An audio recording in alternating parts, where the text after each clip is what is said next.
Akashbani Imphal Moirangthem Ibehaibi pau pajari ahanbada maruiba pau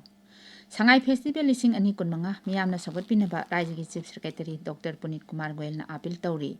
Pradhan Mantri Narendra Modi na ngasi Tamil Nadu da PM Kisan gi kunmathoi suba installment gi lupa koti lising 19 gi senpham laumi koti mapal da yenthokani Bihar Vidhan Sabha Mikhal da nongna mai paklaba NDA gi MLA singi mifam ama ngasi Patna da pangthokadawri amasung Noida da chathariba World Boxing Cup ki kilogram 50 gi kanglupta Manipur gi Mandengbam Jadumniga Great Britain gi Omar ga ngasi final sanaragani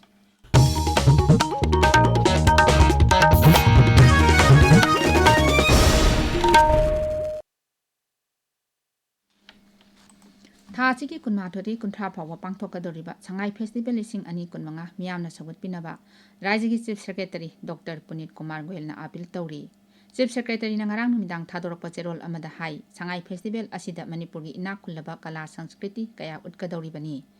Festival asina rajya asigi senmilon hengalhanbada lam koifam sing hena khanganba naharol singda sakti piba hengalhanba amasung Kanglup masel gi marakta nungsi chanabagi mari hengalhanbada sauna mateng oigadoribani maram aduna Manipur gi miyam akhanana lanjena rakpa ITP sing amadi mari lenaba stakeholder khudingmakna festival asibu sagatpiduna mai paknabu hotnaminase haina Chief Secretary na makatana appeal tawri Akhil Bharatiya Vidyarthi Parishad Manipur na sinba National Integration Tourism ani kunmangangi saruk ama oina Manipur da thunglakiba tongan ba rajya singdagi lakpa mahiroi singa ngasi ayuk hanagi Mukhy Mantri Nongthambam Biren ga unakre social media da thagalakpa warol amada sidi Biren hai asigumba khongthang asina tongan ba rajya singi mahiroi singi marakta amana amagi na chatnabi hena khangba amadi ikai khumnaba hengatkani Masina Laibak asibu apunba amadi mapangkal kanba ama ohenbada sauna mateng oiragani Agartala Municipal Corporation na konba mafamsingda ising chang naina phanganbagi pandamda Mukhy Mantri Manik Sahna tongan ba project sing sangakre Amarut project ki saruk ama oina deep well kun nifu manga isingda iron gi chang yauriba du lokthoknaba akhanaba plan kun taret amasung kilometer Sani subna taruk sangba water pipeline sing yauri project sing asi punna lupa koti sama tarani twerom sangna sengotpani Meghalaya gi Mukhy Mantri Konrad ke sangmana rajya dugi tura da paikhatkadaba tongan ba chakot thorang sing laukthokre tura beautification project ki ani suba phase gi saruk ama oina street light sing senjin sajinba khonglambi sengotpa amadi tura supermarket pu matamga sunana sengotpa yauri project asigi suba phase da Aramail Junction dagi PA Sangma Road taba lambi asi semjilagani amasung Pen My City campaign gi saruk ama oina lambi asigi nak yeta leiriba wall singda painting tawgani MPSC office ki manakta leiba additional secretariat building amasung convention center sem sabagi thabuk su khumang yana changsil haina Siri Sangmana phongdokhi Pradhan Mantri Narendra Modi ngasi Andhra Pradesh amasung Tamil Nadu da thungkre Andhra Pradesh ki Utha Parthi da leiba Bhagwan Sri Saitya Sai Baba gi samadhi da laikatki Pradhan Mantri na Bhagavan Sri Saitya Sai Baba bu ningjaba miyam lising kaya na tinba mifam amada su wangangki tungda selyek amasu phongki Thauram da Mukhy Mantri N Chandrababu Naidu amadi rajya adugi makok thongba lusing basing saruk yaki amaromda Andhra Pradesh ki khongchat loiraba matungda Pradhan Mantri Narendra Modi na ngasi Tamil Nadu ki Coimbatore da South India Natural Farming Summit haudokani Summit asida laumi lising mangarom saruk yaraba yai Siri Modi na organic amasung natural farming tawriba laumi singa unaraba matung lupa koti lising 19 gi senpham oigadaba PA Kisan gi kunmathoi suba installment laumi koti mapalomda yenthokani Namit humni chathagadaba summit asi irai nimitta loisingani tabiriba pawacha Akashbani Imphal dagini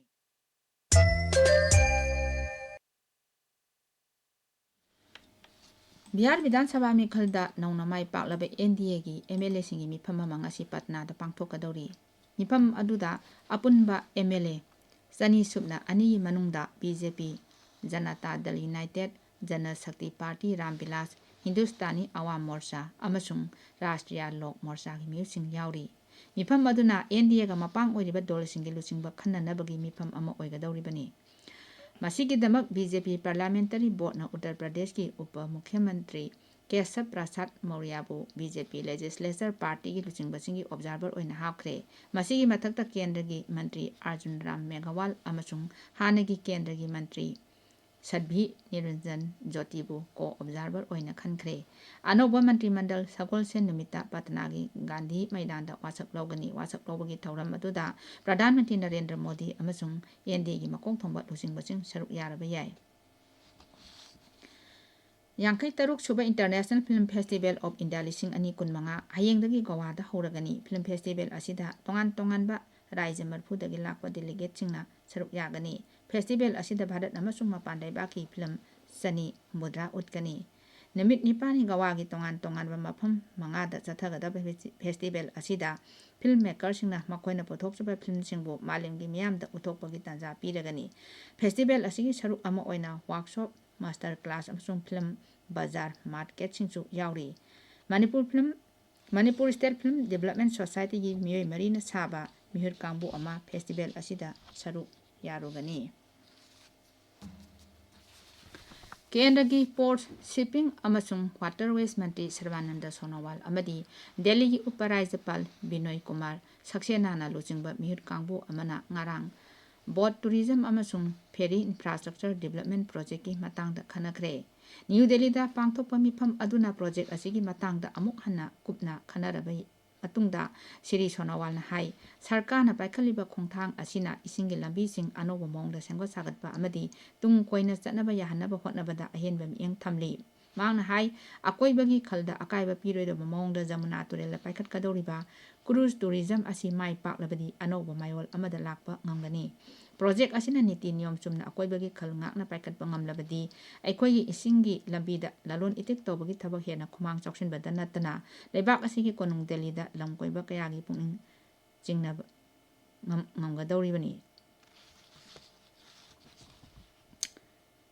Uttar Pradesh ki Noida da Sathariba World Boxing Cup ki kilogram Yangkai gi Kanglupta Manipur gi Mandengbam Jadumniga Great Britain gi Omar ga ngasi nungthil pung 2 minute 45 da final sanaragani quarter final da mahakna Kazakhstan gi Nurzat Ongaropo judge gi unanimous decision da maithiba pikibani World Cup Boxing asida Bharat ki Neeraj Pawan Jugnu Sachin Hitesh amasung Sumit nupagi Kanglupta final changle Nupigi Kanglupta na Jasmine amasung Nikhachu final changle Bharat ki Hanai Pradhan Mantri Indira Gandhi ki mapok kumona lakpada Pradhan Mantri Narendra Modi ni ikai khumnaba udli Hanai ki Pradhan Mantri Indira Gandhi ki mapok kumon thauram ngasi lebak asigi tongan ba mafam singda pangtholi amoromda ngasi Jhansi gi athobi Rani Lakshmi Bai gi mapok kumon ga mari lenana lebak asina mahaki mafamda ikai khumnaba udli Kendra gi mapan thauram mantri Dr. S. Joysankar na hairi terrorism ki thawong amata malengi lebak amata na khak tumina khangtuna leithokledabani Russia gi Moscow da pangthoba Shanghai Cooperation Organization Council of Heads of Government gi mifamda wangang leduna Dr. Joysankar na hai terrorism tokai taba amasung extremism gi thawong punamak hiram amata da ngakpi pam thokte climate change pandemics amasung muknabaching loisinaba hotnabada malengi lebak punamakna mot amata oina punna thabak Tominaba Tangai Pade Aroibada Maruiba Pau Amo Shanghai Festival Lising Ani Kunmanga Miyamna Sagot Pinaba Raiji Chief Secretary Dr. Punit Kumar Goel na appeal Tauri Pradhan Mantri Narendra Modi na ngasi Tamil Nadu da PM Kisan gi kunmathoi suba installment gi lupa koti lising 19 gi chenpham Lomi koti mapanda yenthokani Bihar Vidhan Sabha Mikhol da nongna mai paklaba NDA gi MLA singi mifam ama ngasi Patna da pangthokadori amasung Noida da Sathariba World Boxing Cup ki kilogram Yangkai ki Kanglupta Manipur gi Mandengbam Jadumniga Great Britain gi Omar ga ngasi final sanaragani Pauloi jare